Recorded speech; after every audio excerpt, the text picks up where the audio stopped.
Hey everybody, welcome back. It's Valagar Aloevain, back for some more Dungeons & Dragons Online.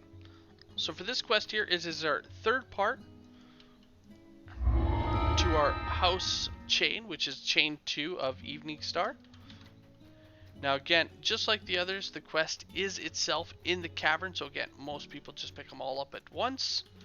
But again, just in case you're not doing that, or you want to go through the full story of everything, we're doing it one at a time there as well.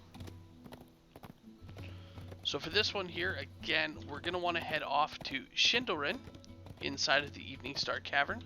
If you're not sure how to get there, definitely check out my video on the Underdark pathing. It'll show you how to get to here, as well as to Belly of the Beast quest at the Rismalog runes. So again, we're going to head through our portal and off to Undone.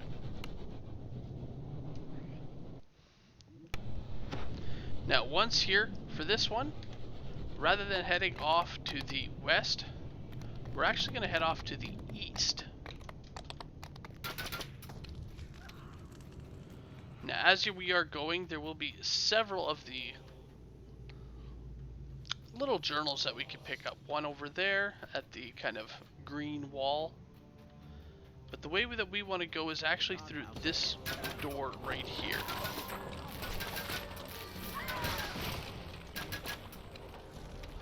So we can actually click on the door and open it. Now, right inside here, a little bit on this little hill, there is going to be another journal.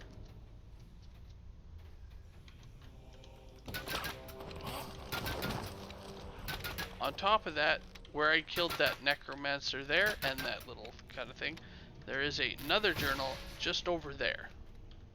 So grab this one here. Where we need to go is south through this gate. Now through this gate here, just off to the left, and right in here, there can be an optional, or rather a rare encounter, which, as you can see, we did not get. So from here, we are just going to head straight into the quest, which is up here. Now this quest, it is House Death, so there's going to be a lot of necromancers, a lot of reanimated enemies, as the necromancers really do love their reanimation there. So the first thing I like to do is actually head over to this corner here and kind of tell this is where I would leave a hireling if I am summoning in a hireling, is kind of right here in the corner.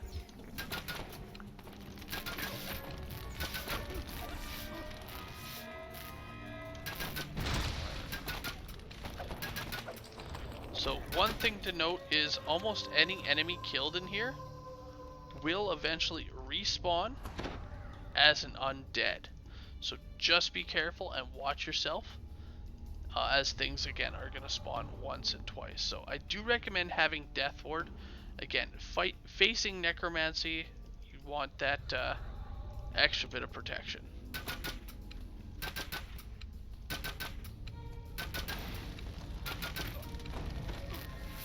Alright, so first off, kill off our 2 scouts, and then we actually want to head off this direction here,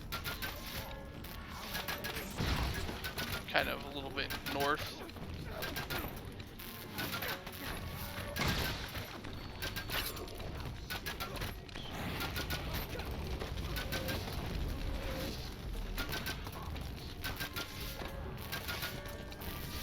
And then we're actually going to want to head through this door here to where our shrines are. Now from here, we are just going to make a left, killing off anybody who follows us. Now behind us at this point, there will be nobody coming to this door here.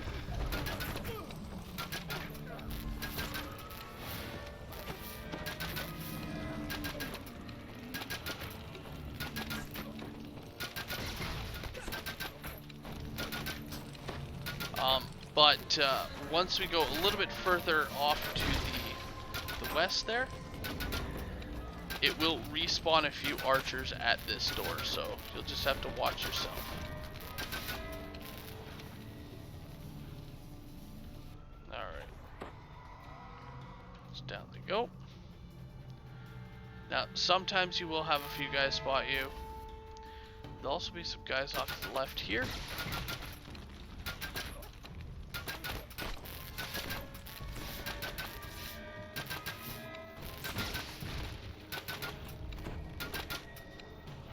Alright, and in here we'll have some dretch and some undead casters. Well, they're not undead yet.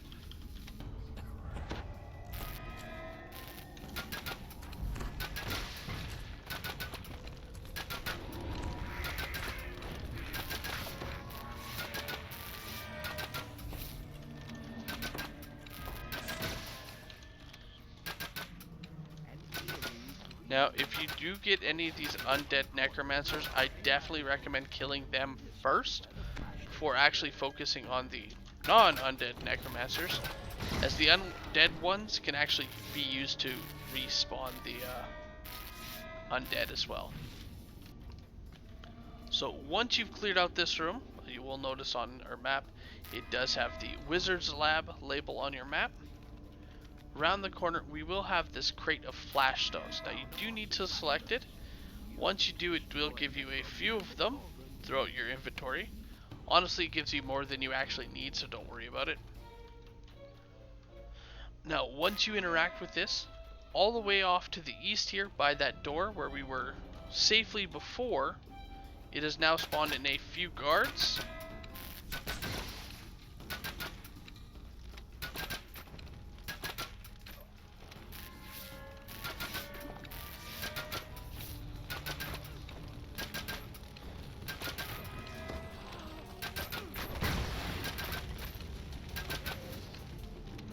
There we go. Now, there we go. Once you've defeated the guards, we are going to head into this room, which would now be unlocked. Before this point, it is actually a locked room. Now, immediately to the left, we will have undead and a few just zombies.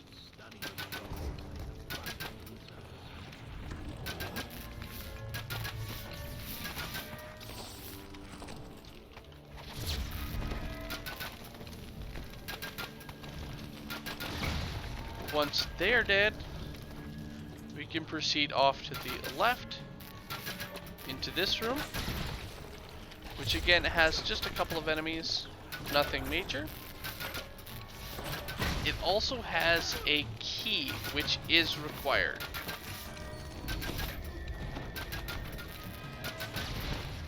Now, what this key will unlock is this room over here.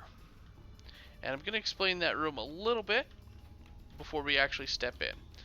So inside this room there is going to be a cauldron, which I don't know if I can actually target before we get in there. No. There's also going to be a chest and 2 Astral Panthers. Now these Panthers are a orange name enemy, so they can be assassinated and anything that goes with an orange name. However, they do have a large amount of hit point pool. Now, with these guys, oh no, these ones are actually red names, sorry. In order to get past these ones, again, you can either kill them, or if you don't care about the loot, I know, blasphemy, you can actually immediately run up to the cauldron and interact with the cauldron. A couple seconds, the cauldron will explode, immediately destroying the Panthers. It does, however, also get rid of the loot chest, which I think is cool. It knocks it off the table and just sets the chest on fire. Kind of a nice little attention to detail there to let you know that yes, the chest is destroyed. Or again, you can fight the Panthers, then loot the chest. Once the chest is looted, then you would interact with that altar. Either way, you do need to interact with that altar to continue on. Now from this point, we're actually going to head off in this direction here. Now, some people choose to head through the door here, and some people actually choose to head up the door. Now, the fast method for completion is to now head up this path, killing just the couple of enemies that are up here.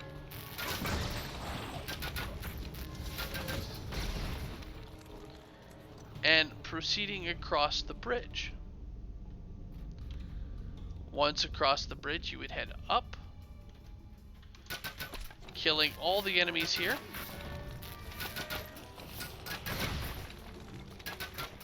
Which, not a lot of them.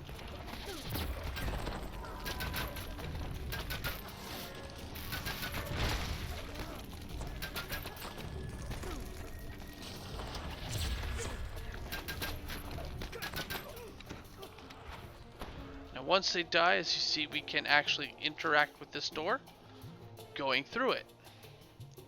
So I'm just going to open it up. Now, immediately on the other side, again, just a couple more guys.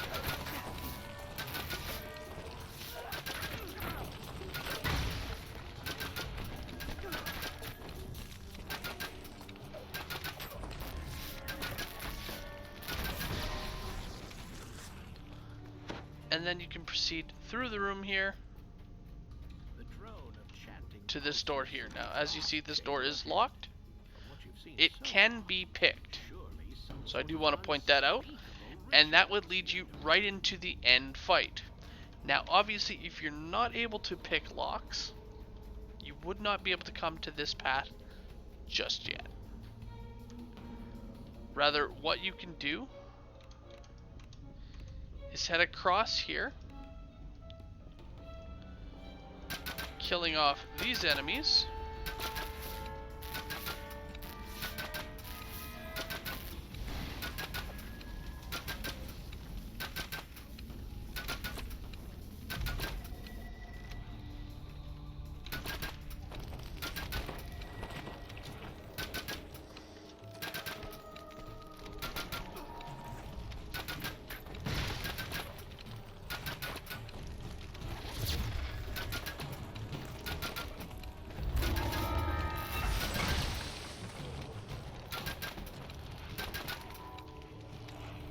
So you kill off these enemies, making your way to this door here.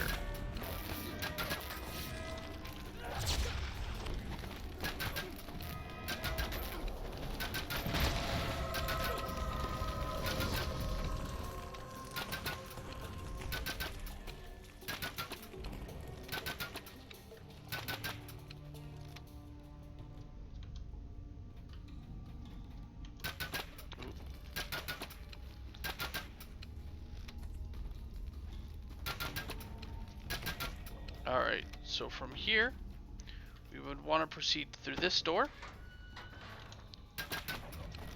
And it does have a lot more enemies, as you see immediately. A few undead necromancers.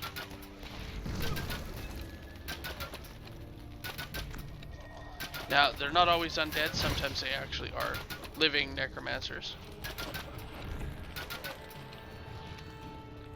And we would want to make our way through the kitchen door. Again, this door is locked, but to get the key for this door, as you do need a key, we just want to head down our path, killing off all our enemies.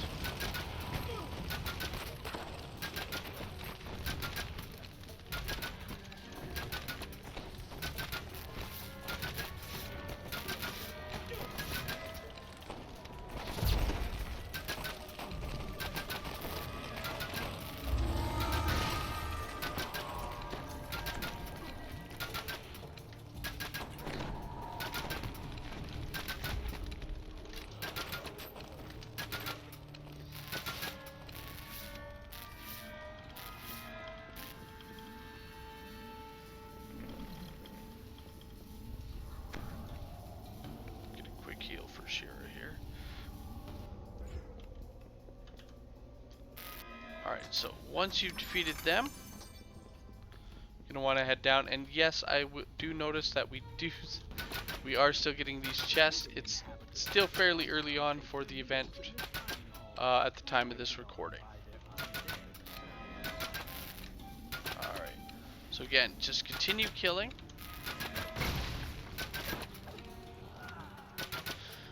Making your way to the southern section, and you will make our way into a room with a priestess and an Astral Panther. Now I do recommend killing the priestess first. Honestly, she's more annoying. The Astral Panther is also a little bit rough, having a fairly large hit point pool.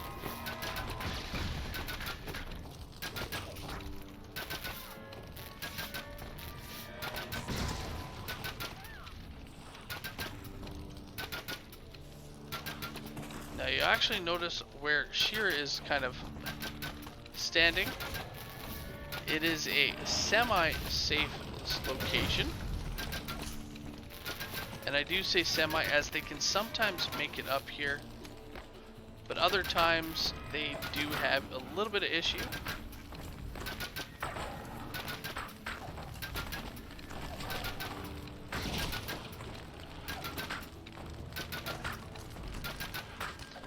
So you can just kind of hop on up here and get those. Now once you've defeated these guys, this is one of the rooms that can spawn the kitchen key. This is one of the more common locations for it, and it is actually, there's a second astral, and it would actually, if it is in this room, it would spawn it just behind this altar.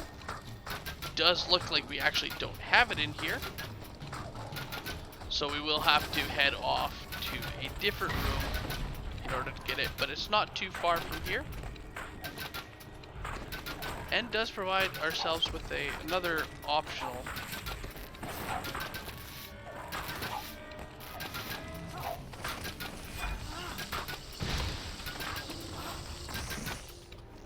so you'll either have the key right behind here.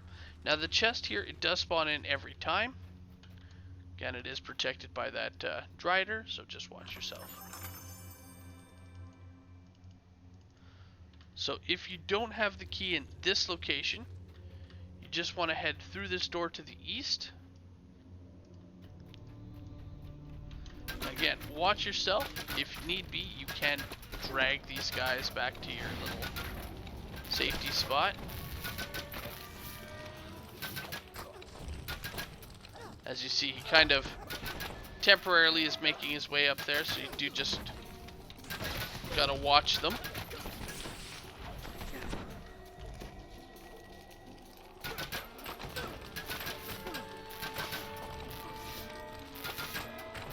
Typically, the more of them on you, they'll kind of clip into each other, pushing each other up.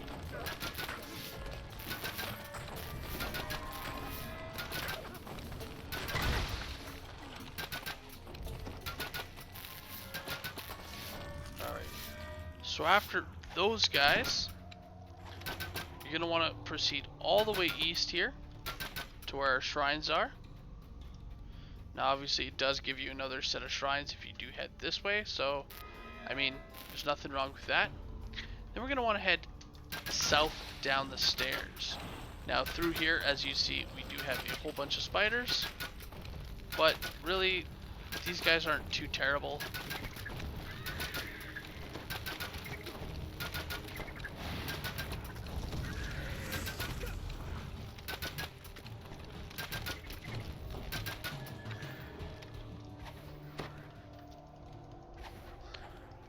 And then we're going to proceed all the way down the stairs. Now this is where it can get a little bit rough, as just through these here, this set of doors here, we're going to have a whole lot of necromancers and undead. So just watch yourself. Here they're going to start spawning in. Now again, I do recommend targeting those undead necromancers first. If there are any. If not, then focus on the living necromancers until they become undead ones.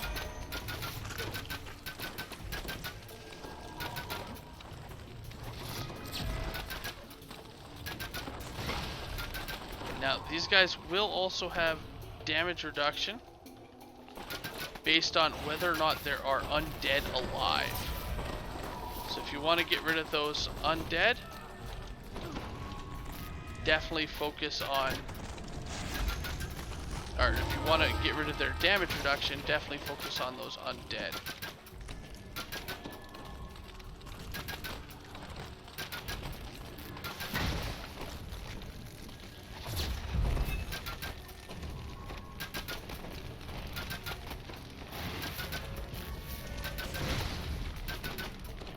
Now, once everybody is defeated, you will be able to proceed into kind of this little barracks and grab our kitchen key.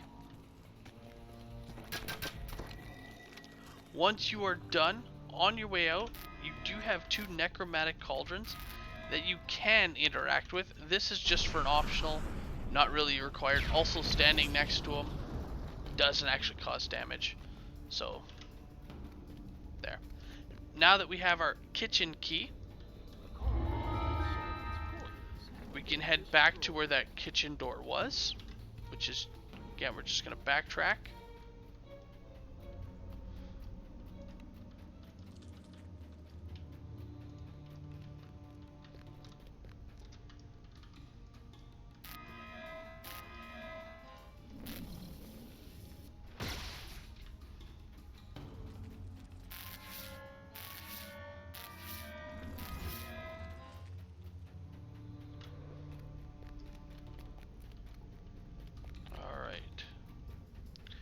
Now, through the kitchen door, there is also another optional,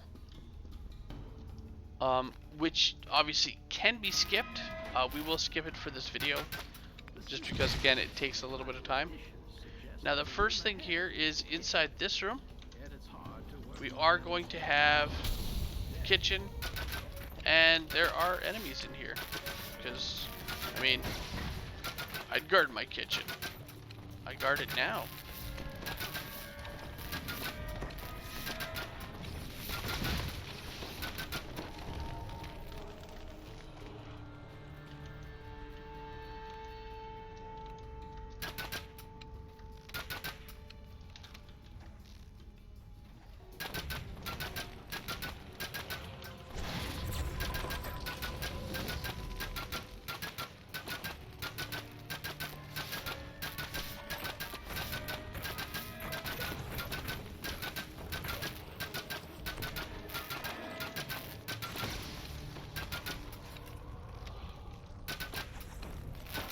Alright. So once you've taken out your guards,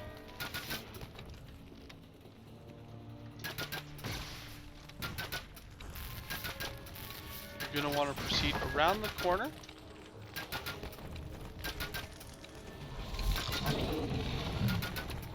Last guard. So you will proceed around the corner here to the left. Now, those 2 Stone Panthers are actually orange name Guardian Panthers. Now, again, anything that works on an orange name will work on them, so you can't assassinate them. You can also just run right past them, which we will run past these ones, as there's 2 we have to fight a little bit later. They are a little bit tanky. So just head on through here and through the door. So if you do choose to fight them, all the power to you. Now, immediately here to our right, we're going to have another small band of guys.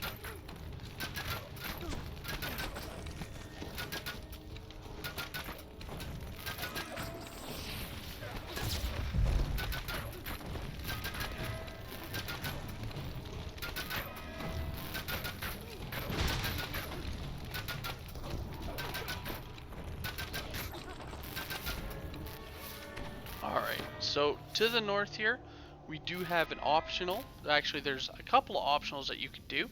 One being the matron, one being just another optional. Now, you can only do one or the other. So, if you are wanting to do the matron, just agree to help the other chick, and just basically headed to the matron fight and say, we're gonna kill you, kind of thing. So through the door here, we do have another set of these gargoyle, or guardian, sorry, panthers. Now as you see, they have 34,000. This is where I was meaning they are a little bit tanky.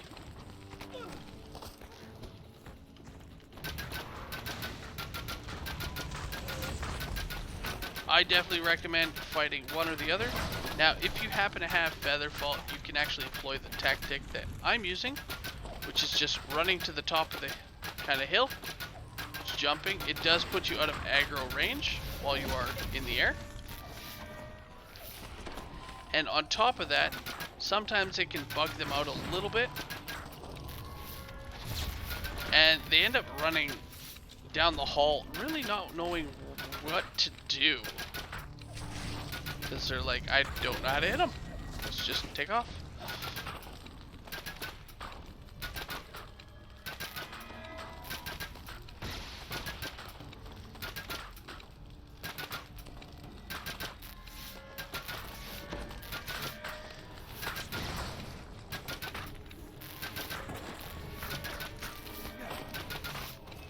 Alright.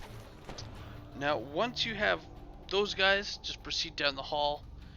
It'll put us back into this big room, which this was the door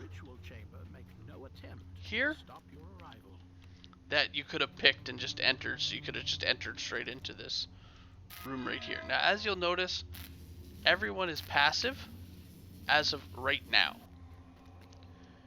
Now, as soon as you talk to the wizard, everyone in this room is going to be angry with you.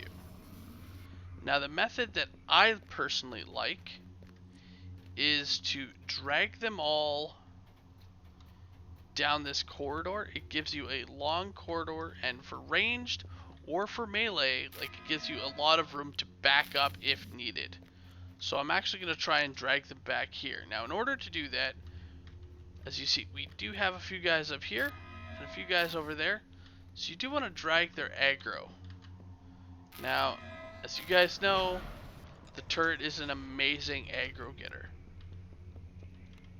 So, first thing here we're going to do is talk to him. And ultimately, we got to fight him. And again, a lot of other guys in here. So, heard enough, prepare to fight. I never actually... Okay, over my dead body. So here we go. There they are, as you see, rushing in to fight the turret, allowing us to sneak right past.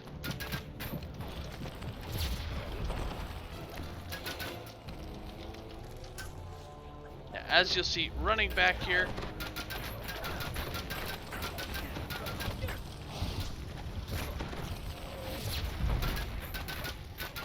gives us a little bit of leeway.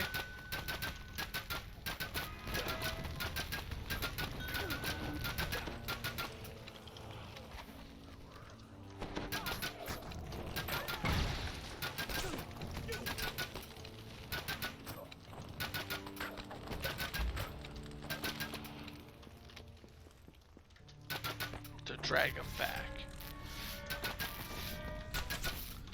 Now, worst comes to worst, you can back out the door here, though I definitely don't recommend doing that.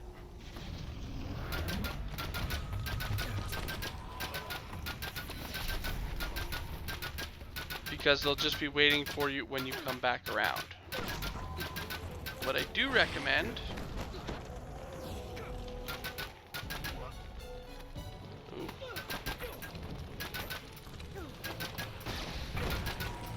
That's another reason I like fighting back there. You're out of the way of the Driders.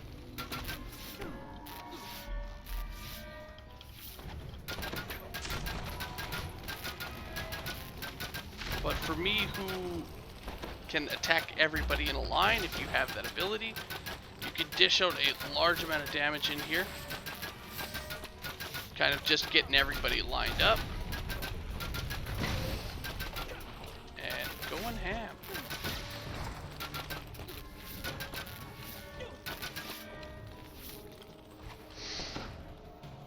Alright.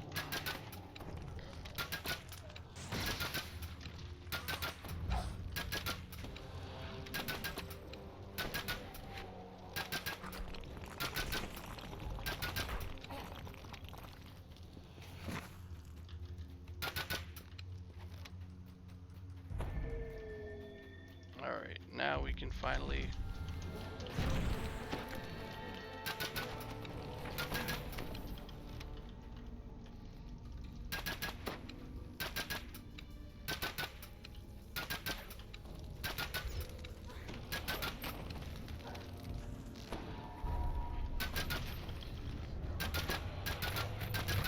just kind of go ham on the wizard. Now, as you notice, he does have that damage reduction. You cannot get rid of his damage reduction. It's just something you're going to have to deal with. As his damage reduction is again tied to undead. The thing is, the undead that it's tied to, you can't actually attack until after he dies. Because they are located behind barriers at the cauldrons. So we should still have a Drider down here. Now, as we approach, you'll see some undead at the... You have a lot of time to look because we are frozen. So at the Necromatic Cauldrons here, beforehand, there is a barrier up protecting these cauldrons. And some of these undead are actually on the other side of the barrier.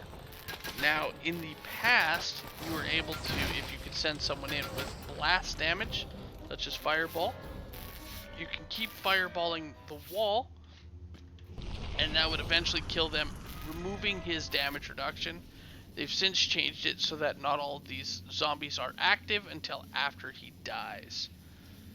Once you're done, go ahead and grab the Necromatic Cauldrons, and that'll complete your quest. At the very top where we talked to him, we do have a chest of loot, which can contain a named item, such as the Staff of the Necromancer here. And that's it. So from here, as this was our third and final one of Evening Star Chain 2, we do have a fourth quest, but in order to do that, you do have to head back to town to turn all three in. So we're going to do that, and then we'll pick up for the next quest. Thank you all for watching, and I'll see you guys later. Have a good one all.